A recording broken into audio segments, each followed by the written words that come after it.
So I'm going to share 3 scriptures with you and then talk a little bit about Vision 2020. First one is Isaiah 43 and 2. And it says, when you pass through the waters, I will be with you, and through the rivers, they shall not overwhelm you. When you are walking through fire, you shall not be burned, and the flame shall not consume. If that scripture there doesn't get you excited, even after what I just said, not too many scriptures in the Bible can. Because what this scripture is telling us that when you pass through water, I will be with you. So every trial talks about rivers, it talks about fire, every trial that you go through, at the end it says, and the flame shall not consume you. Meaning that you're going to stand in the midst of a trial, in the midst of a tribulation, in the midst of trouble. You're going to be burned up, but the fire will not consume you. Amen. Man, you can go through the fire, it may even hurt a little bit, but when you walk out the fire, you will not be burned up. Amen. You will still be able to walk through. But then Jeremiah 29:11 says, for I know the plans I have for you, declares the Lord, plans for welfare and not for you, to give you a future and a hope. Now this scripture was really written for the children of Israel, and that the older generation was going to have to die off, but the new generation was going to have a better life. So there's not an issue or situation or a future plan that God has for you that isn't beneficial to you. So even though things may not look well now, even at the start of the new year, everybody's expectations are high, we can come into this new year standing on Jeremiah 29:11, knowing that the plans that God has for you are plans for prosperity. And I'm talking about money, I mean just plans to make your life better than where it is right now, if you want it to be better. That's the point. If you're cool where you are, then you're cool where you are. But God has a better future for you. Declares the Lord, plans for welfare and not for you, to give you a future. So Ephesians 3:20-21 says, how now to him who is able to do exceedingly abundantly above all that we ask or think, according to the power that works in you. To him be glory in the church by Jesus Christ to all generations forever and ever.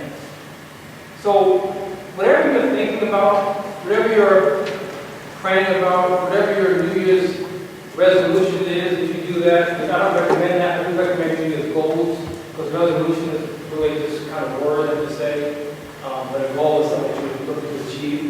But whatever that thing is, God has more for you. That's what the scripture says. Listen to what it says. Who is able to do exceedingly abundantly above all we ask or even think. No matter what you're praying, thinking, or trying to do this year, God can go above what you're trying to do. Does that not get you somewhat excited? That even though maybe you're planning to buy a 2-bedroom house, but God has a 4-bedroom house. Maybe you want a job making $40,000, God making $80,000. Maybe you want to buy a Hyundai, God will give you an Escalade. God will always exceed whatever your expectations are. So whatever your expectations are for 2020, if you follow God's plan, your expectations will be real. Amen. But here's the key in the scripture. It says, according to the power that works in you. This means that you can't just say, God, I want this, and you're going to exceed it, and you're going to chill and wait for it and just bring it to you. According to the power that works in you. So there's some power that God has already implanted in you that you not have to ignite to make these aspirations and prayers and dreams come to fruition. I say all the time, right? Faith without works is what? But there has to be some works. The word is right there. According to the power that works in you. So this year, starting today is a time, I believe, that you can dust off your dreams and bring them back to life. Gone are the days of, should be, gone are the days of complacency, days of fear, days of doubt, days of worry, days of complaining, and days of procrastination. You have been delayed long enough. Vision 2020, I like that because vision means like you see, so you can see clearly now. Isn't there a song that says, I can see clearly now that something The rain is gone? So 2020 vision means you can see perfect. When I was younger, before I got the glasses issues, I actually had 20/10 vision. I just love that 20/10 vision. I can see as clear as day. That's what 2020 means, but you have perfect vision. So what do you visualize? It shouldn't be foggy, it should be a question. This is the year to have your vision be exactly where you want it to be. And it can be there if you just remember those three scriptures. Like vision 2020. So over the years, the Lord bless here, I've lived some life. Over the years, you've discovered who you are in Christ. And through difficult times, you've learned that you can be tenacious. That you don't let things stop you or stand in the way. You have learned, you should have learned that God is the encourager of those who are weak. Amen. And through joyful times, you've learned that you are worthy of God's peace, of God's purpose, and that God has a plan for your life. So now, you understand in your Christian maturity that delay does not mean denial. That because your dream, your prayer has not been answered today doesn't mean it's not going to be answered, but rather delay means that God is still having to do some things in you to prepare you to receive the blessing that you are seeking. So for this year, for 2020, the question is, are you ready for your dream? Are you ready to see clearly? Yeah. So this sermon I have for you this morning is not one of these cheerleader New Year sermons that are going to fill you with possibly with false hope. This is a reality check. And the Bible says, faith without works is dead. So this message is going to be about the works that you need to do if you want to see your vision come to pass. But first, you have to want something. If you don't want anything, you can't see anything, then God ain't got nothing for you. I said God ain't got nothing for you. I said it specifically like that. So you have to want something. Now I don't know, I should be able to get into them, but if I get too long, we'll finish next week. But I have 21 things that you need to stop doing in 2020. 21 things you need to stop doing in 2020. If you do these things, I believe that your vision will be 2020. I posted something on Facebook and I said, when you stop chasing the wrong thing, you give the right thing a chance. Yes. Amen. There's so many times that we are chasing, so we're chasing after this thing, which is not what God has for us, but what God has for us over there, but it can't catch us. So we're really trying to chase this. So when you stop chasing that, you hold still, you stand still, then what God has for you has a chance, right? To catch up. But before you can start this process, you need to stop doing some things. These things may have been holding you back. Now, if you have the ability to write them down, I will write them down. First one is stop spending time with the wrong people. My very favorite scripture in the Bible is Proverbs 13:20. He who walks with the wise goes wise, but a companion of fools suffers harm. The people you associate with have such a huge impact on your life, what you do, and how you behave. And life is too short to spend time with people who drain the very life out of you. If someone wants to be in your life, they will make you. Amen. Amen. You shouldn't have to fight for their attention. People always make room for what's before them. If someone wants to do something, they're busy, it's important they'll stop going to doing it. Amen. And remember, it's not the people that stand by your side when times are best, but it's the people who stand by your side when times are worst. Amen. And we have such a strong example to look at us. The people that I know are real and the people who are saying things right now. Because 12 months ago, they didn't do that. So stop spending time with the young people. Number 2 is stop running from your problems. Stop running from your problems. Face them head on. No, it won't be easy, but that's the only way you can conquer a problem is if you face it head on. There's no person in the world who is capable of handling every punch that's thrown at them. That is not how we're wired. We're not meant to be like that. We are meant and we are set up to be upset, to be sad, to be hurt, to stumble, to fall, to make mistakes, because that's part of living. That's right. That's part of our life.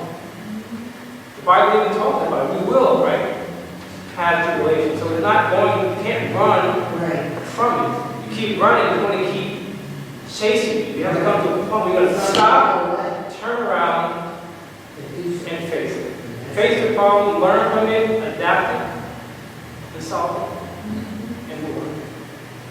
So number 2 is stop running from your problem. Number 3 is stop lying to yourself. You can lie to anyone in the world, but you cannot lie to yourself. You may try, but yourself will know that you're lying. Our lies improve only when we are willing to take chances.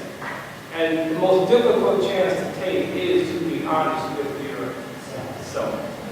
Now, there's questions that you may ask your friends, and you already know the answer. You're not asking for them to answer, you're asking for them to confirm that you already aligned with yourself.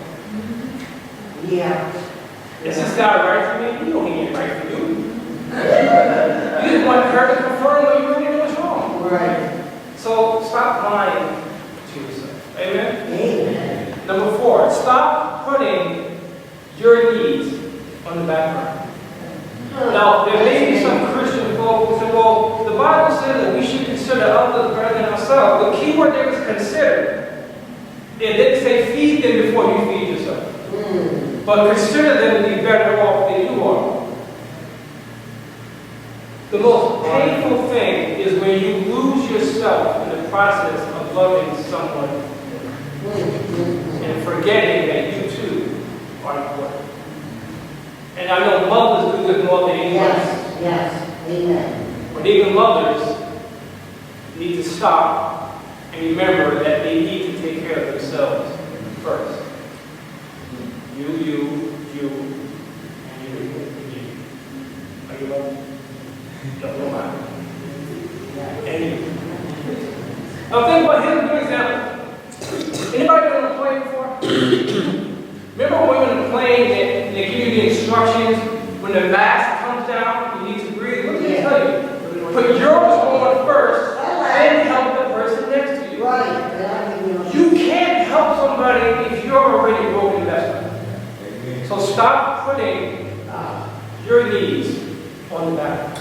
Take care of yourself first, then take care of others, and you'll be better capable of them. Number 5, stop trying to be someone you're not. One of the greatest challenges in life is being yourself in a world that's trying to get you to be somebody else. Especially us who walk in this Christian life. Someone will always be smarter, always be prettier, always be skinnier, always be more talented, always be younger, always be richer. You can only be the best you that God has created you to be. Amen. Don't try to change yourself so that people will like you better. Be yourself because that's how God designed you to be. Amen. And if you try change yourself, you're saying that God has made a mistake. Whoa. And last I looked, my God doesn't make mistakes. You don't make God. And I'll give you a personal example. Back when I grew up in a traditional Baptist church, which is probably why I have to wear a robe on myself. But when I started to get into church planting, I was trained in a different environment than I grew up in. I was trained in this very contemporary, seeker-friendly environment where church is kind of loose, pastors wear jeans and t-shirts, some wear baseball hats. And I got caught up in it. I did that with my first church. And I did it because I thought that was how it was supposed to be. But then as my church developed, my spirit was like, what are you doing? That's not you. That's not who I designed you to be. So the tie came back on, the jacket came back on, now we're over that. Because this is who God designed me to be. So don't try to fit in. By example, I tried to fit into that crowd. That wasn't my crowd. I need to do that. And you will find people who are like you, and that will be your crowd. Be you. So I try to be somebody. Amen? Number 6 is stop trying to hold on to the past. Now, I don't mean by people who are trying to drag you, like talk about how you used to be. I mean you trying to hold on to your past. Like, this is how things used to be. This is what I used to do. This is how things used to be. Well, if it was supposed to be, it would still be. There's a reason why it don't be like that. And I got scripture to back this up. Philippians 3:13 says, Brethren, I do not count myself to have apprehended, but one thing I do, forgetting those things which are behind and reaching forward to the things which are ahead. It doesn't matter really what happened yesterday. Unless yesterday can fix tomorrow, no point talking about yesterday. It's the same as saying you can't start the next chapter in your life if you keep rereading the last one. You can't go into chapter 2 and keep reading chapter 1. There has to be a point where you turn the page. And when you turn the page, put one of those pins in it so you can't turn it back around. Stop trying to hold on to your past. Number 7, stop being scared to make a mistake. Stop being scared to make a mistake. If you wait for all the lights to turn green, you will never be with God. You have to be willing to move out, to drive out. Every success has a trail of failures probably behind it. And every failure is leading toward success. You will end up regretting the thing that you do not do more than the thing that you do. And I am a perfect example of that. There are a number of little small businesses that I've tried to do that did not work out. But I keep on trying. And I will keep on trying. Ever heard of Babe Ruth? Babe Ruth was known as one of the greatest home run hitters in the history of the game. There was a time when he was going through a slump. And he was doing more strikeouts than home runs. And a reporter asked him, are you concerned that you have more strikeouts than home runs? And the answer was, I'm not concerned at all. Because I know every strikeout is leading me closer to my next one. Amen.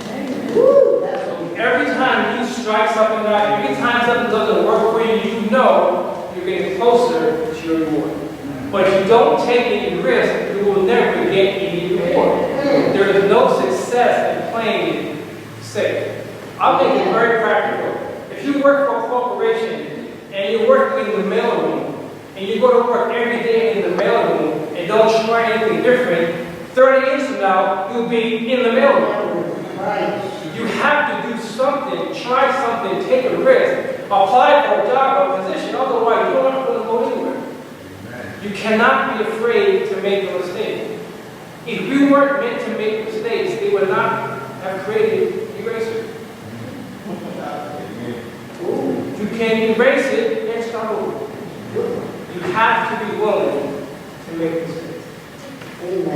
Number 8 is stop looking to others for happiness. For some reason, I think what's going maybe geared toward single ladies. Always single ladies. But here's the deal. Maybe it's everybody, but some reason I think it's for you guys. Because if you're not happy with who you are, you're not going to be happy who you are with somebody else. And you can't look to that person for validation. It's not their responsibility or it's not even their call to validate. One person validation. And that's that. And then you yourself, because you should love yourself. So don't look for other people to bring happiness to you. You have to create stability in your own life before you can share it with somebody else. Amen. Because if you come into somebody else broken, then you're going to go to be broken. So you can't look for somebody else to create your happiness. You can't look for some other thing to create your happiness. If you're unhappy in that neighborhood, you're going to be unhappy in that neighborhood. The neighborhood is not going to make you happy. You are going to make you happy. So stop looking for others for your happiness. Number 9, stop being idle. Stop being idle. In Proverbs 6, 10, 11 says this: a little sleep, a little slumber, a little folding of the hands to rest, and poverty will come on you like a thief, and scarcity like an armed man. In other words, if you don't do anything, then not only will you not gain anything, but you're going to have to lose what you already have. So complacency and laziness and I'll get to it tomorrow, all that stuff is not going to get you anywhere. And biblically speaking, God is not there. So you can't just sit and wait and think that something is going to happen. Don't over-evaluate something. Don't overthink it. Don't over-analyze it. Sometimes you have to look at the evaluation and then take some action. Don't overthink it. Sometimes you have to just do it. I think 2 years ago, my New Year's Day service was just that. Just do it. But sometimes you have to just do it. So stop being idle, stop waiting, because there's only 2 things that can happen. Number 10 is stop thinking you're not ready. Stop thinking you're not ready. Nobody ever feels 100% ready. When an opportunity comes, you're probably not going to be ready for it. Because opportunities don't come when you're ready. Opportunities come when God is ready. Right. Amen. And if the opportunity is coming from God, guess what? You are ready. Right. You may think you're not, but He wouldn't give it to you if He didn't. That's right. You were ready. Amen. Never going to be perfect. Nothing ever is going to be perfect. So it's okay. You're not going to be perfect. Number 11 is stop getting involved in relationships for the wrong reasons. Relationships must be chosen wisely. It may even be better to be alone than to be in bad company. There's no need to rush it. There's something better for you if what you think you have is not right because it's not right. There's no need to rush. If something is meant to be, it will definitely happen in the right time, with the right person, and for the right reasons. Again, single people, don't fall in love when you're ready. Fall in love when you're ready, not when you're ready. Fall in love when you're ready, not when you're ready. So stop getting involved in relationships for the wrong. Number 12 is stop trying to compete against everyone else.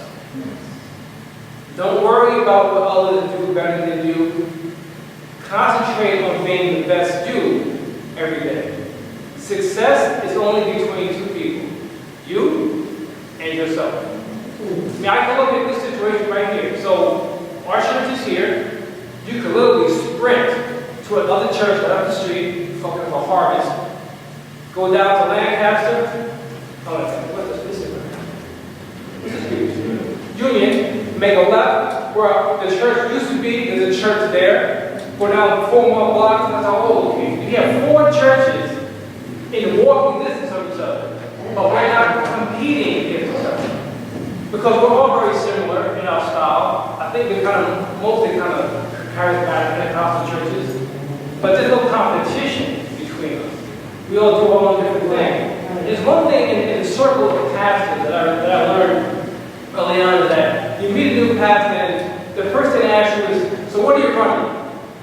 I'm like, 2 miles a day. What do you mean? I didn't know what that meant. What am I running? What are you running means? How many members do you have? Ain't none of your business. You want to know? Come to my church. But pastors love to ask that question. What are you running? Ain't none of your business what I'm running. I'm running what I want to run. But that's how we think. You want to know, well, is this church bigger than mine? Is this praise team better than mine? That's some, not all. Some pastors have that mentality. But this is not a competition. The only competition we have is how many people we can save for the delegates. That's our competition. And it should be nothing else. So don't think you're competing against others. You're competing only against yourself. 13, right? No, 13. Yeah. Stop complaining and feeling sorry for yourself. Now, there's 2 ways I can address this. I'm going to address it in a nice way. I could address it via business. I won't do that.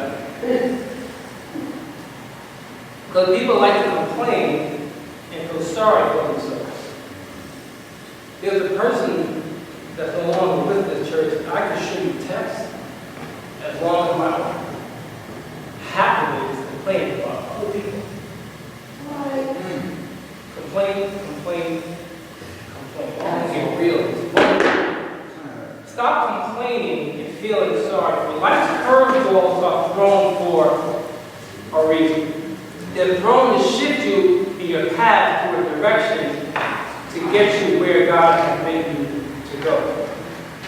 You may not see it now, you may not understand everything when it happens, but when you look back at those curveballs, you'll see that they will lead you to a better place, a better time, a better person, a better state of mind, a better situation. I mean, I look at all that has happened with us in our church, and I have to believe that all these things are leading towards something.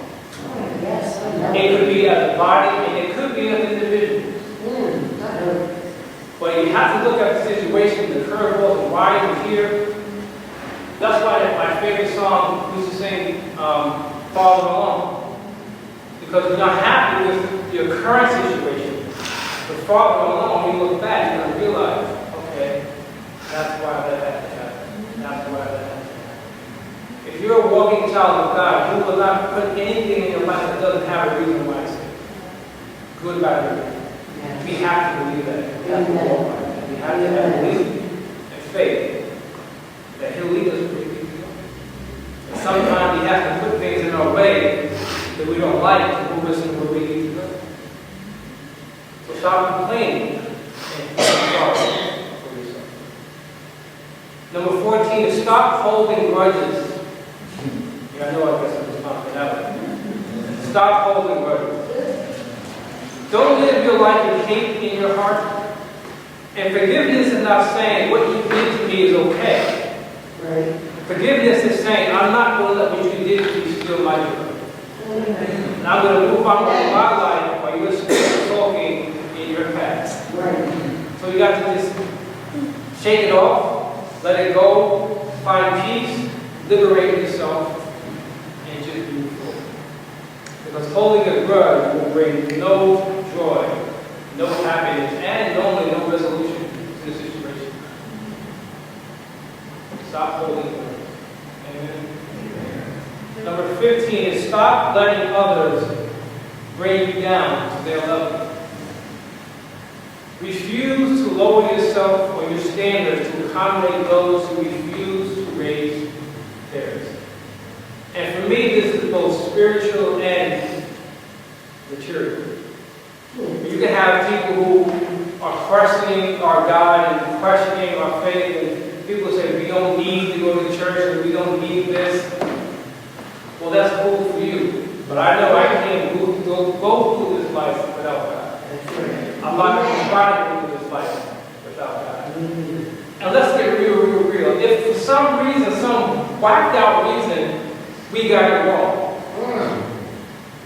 isn't our Christian life better than a life of not being a Christian? Yes, amen. So even if for some whacked out reason this ain't right, Right. I'm still happy with the life that I've chosen Amen. to live. Yes, yes. So don't let people bring you down to That's right. their level.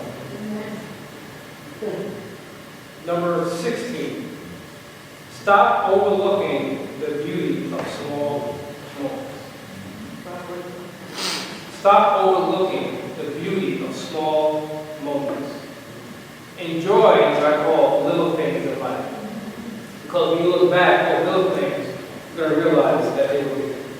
Yes. And unfortunately, I'm a victim of this. Because I'm so focused on what I need to do next, I'm not looking at what's right next to me. And I realize I do this a lot on vacation. I go on vacation and vacation school, I go. I rush through it sometimes. I'm realizing that now I need to enjoy every moment of a vacation. Yeah. Sometimes you pack your car, drive to the airport, in the airport, people elbowing you in the line, everything should be church. And I realize that when I look back at the pictures, that was cool. Oh yeah, that was cool too. So sometimes we have to stop and not rush through those small moments. Amen. Because later on we will. Number 17 is stop following the path of least resistance. Stop following the path of least resistance. Another Facebook post I did this week says, faith doesn't make it easy. Faith makes it possible. Because life itself is not going to be easy, especially when you're trying to achieve something worthwhile. It's not going to be made easy for you. The Bible says nothing about the reward that God has for us going to be given to us easy. Jesus' reward was his crown again in heaven, but he had to go through hell to get to that crown. So if God's only Son had to go through hell to get his crown, why would we have his speakers? Right. So Matthew 7, 13, 14 says, even though enter through the narrow gate, for wide is the gate and broad is the road that leads to destruction, and many enter through it. But small is the gate and narrow is the road that leads to life, and only a few find it. Now that scripture is talking about salvation, but we can liken it to our life here. Anything that's worthwhile having that's going to be hard to accomplish, most people don't want to do it. Because they don't want to put the work that it requires to achieve. And that's why I think this number is still correct. For 1% of our population controls 90% of the wealth of this country. It's because most people aren't willing to take the risk it takes to become successful. Then when they get their job, they got their pension, they got their insurance, I'm good. But the person that owns the company that you work for didn't think like that. They were willing to step out, take a risk and fail. Right. And look where they are now. And now you're willing to fail. But you can do the same thing and they can work for you. Right. You got to be able to take that risk. You got to be able to not take the path that's so wide. Amen? Amen. 18, stop acting like everything is fine when it's not. The number one victim of this are those people who call themselves Christians. Because when you're a Christian, you go to church, you're always okay. Come in Sunday morning. How you doing, brother? Blessed and highly favored. Blessed and highly favored. Blessed and highly favored. Although behind you, cars in the shop, got laid off, wife left him, got to school, kids don't want to get off. But I'm blessed and how you are not okay. Yes, you are blessed, but you ain't okay. Stop saying you're okay when you're not okay. I'm the first one to say things are jacked up. especially in our church. Because I want y'all to know the truth. Yes. And if you come in here and you have a problem, but you don't tell us, how can we help you? How can we help you? Like, I'm so glad that Brother Melvin told us about the situation, and Brother DJ, and Sister DJ told us about the situation. We can't pray and help you if you don't tell us. And then people will leave the church, well, ain't nobody helping the church. You didn't tell us about a problem. Because every Sunday you're okay, but you're not okay. We are meant to be with each other and help each other. When they act like you're good to go, we can't help you. So stop acting like everything is okay. It is not okay. Because it's not supposed to be okay. If you were that perfect, you would already be in heaven. Amen. We all have something that we're dealing with. Yes. Some are big, some are small. But a church family is supposed to be there for each other. Be honest, you know, let us know. And we'll do what we can do. Number 19 is stop blaming others for your problems. Now, I can stand here and blame the situation of our church on people who left, but I know that's not the issue. People have left, people could have joined as well. Every situation that we go through, I'm sure that you could point blame at somebody else, but that's not going to change anything. Sometimes we just have to either suck it up or take responsibility. If it's not our fault, that's fine, but don't blame other people for the situation, unless they specifically did it. But if not, sometimes things happen because things happen. God did give man free will, and there are some bad people in this world who will want to do bad by you for no other reason. It's in their nature. Or sometimes life just happens. So you can't always look to blame somebody. You're better off spending your time trying to resolve the problem than trying to find out who I can blame for the problem. All right. Number 20, I'm almost done. Stop trying to be everything to everyone.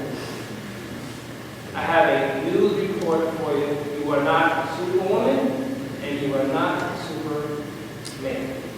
You can't do everything all the time for everybody. You can't make everybody happy. You can't fix everything. Your shoulders are not strong enough to carry everybody else's burden. And especially, I want to say this to those of you who are grandparents, it is not your responsibility to raise your grandchildren. You raise your children, and you did good, and let your children raise their children. You need to be there for them, but it's not your job to raise your grandchildren. And I know grandparents feel that burden, that weight is not your responsibility. And I'm saying that to you right now. It is not your responsibility. We can't fix that. A last point, 21. Stop worrying. Stop worrying. Allah is saying, it says, if you worry, don't pray, and if you pray, don't worry. Matthew 6:34 says, therefore do not worry, look at that, about tomorrow, for tomorrow will worry about itself. Every day has enough troubles of its own. There is no need, if you can get over this, to worry about any situation, because worrying never accomplished anything. It never brought resolution, it never fixed, it never brought it back. It doesn't do anything except get into your spirit, and then you can't function because you're just so consumed with worry. If you ever get into that situation, look at Matthew 6:34. There's a ton of scripture to talk about not worrying, but this one is easy to remember and memorize. Matthew 6:34. Because it says right there, therefore do not worry about tomorrow, for tomorrow will worry about itself. Each day has enough troubles on its own. Worry and stress will just eat you away, and nothing will come up. So do your best. Do not worry. I'm going to close with this simple prayer. I'm not going to give you the name of it, but some of you probably know it. And I'm sorry, this isn't a cheerleading type sermon, but I think it's necessary. I think this will help you walk through the rest of this year. If you kind of remember wherever it is applicable to you for these 21 things that you can apply as you move forward. But this prayer, I think, will resolve a lot of this. It says, God, grant me the serenity to accept the things I cannot change, the courage to change the things I can, and the wisdom to know the difference. Living one day at a time, enjoying the one moment at a time, accepting hardship as a pathway to peace, taking as Jesus did this sinful world as it is, not as I would have it, trusting that you will make all things right if I surrender to your will, so that I may be responsibly, reasonably happy in this life and supremely happy with you forever in the next. Amen. And I want you to repeat the first two lines with me. So I'll say it and you say it after me. God, grant me the serenity to accept the things I cannot change. The courage to change the things I can. And the wisdom to know the difference. That right there, I think, can get us through this year. Amen. There's some things that we have control over. There's some things that we do not. Yes. And we can't spend so much time and effort trying to fix the things that we can't control. You will drive us away. So you set your vision, you make it clear, you make it plain, and then you go with it. What's the scripture? Habakkuk 2:2. Write the vision, make it plain so that others can run with it. So when I say Vision 2020 in your mind, think, what does that mean to you? You don't want to enter a new year with no vision. Bible says without vision, what happens to people? You can say without vision, I will perish. If you don't know what your vision is, if you don't know why you're going to get up by bed tomorrow morning, it's not going to work. Why you got to bed? We have to have a vision. We have to have a plan. We have to have a purpose. That's what motivates us to do more and to do better. So what is your vision 2020? If you don't have one, I challenge you this week to promote it. It can be something small, it can be something big. But don't not have a vision or a goal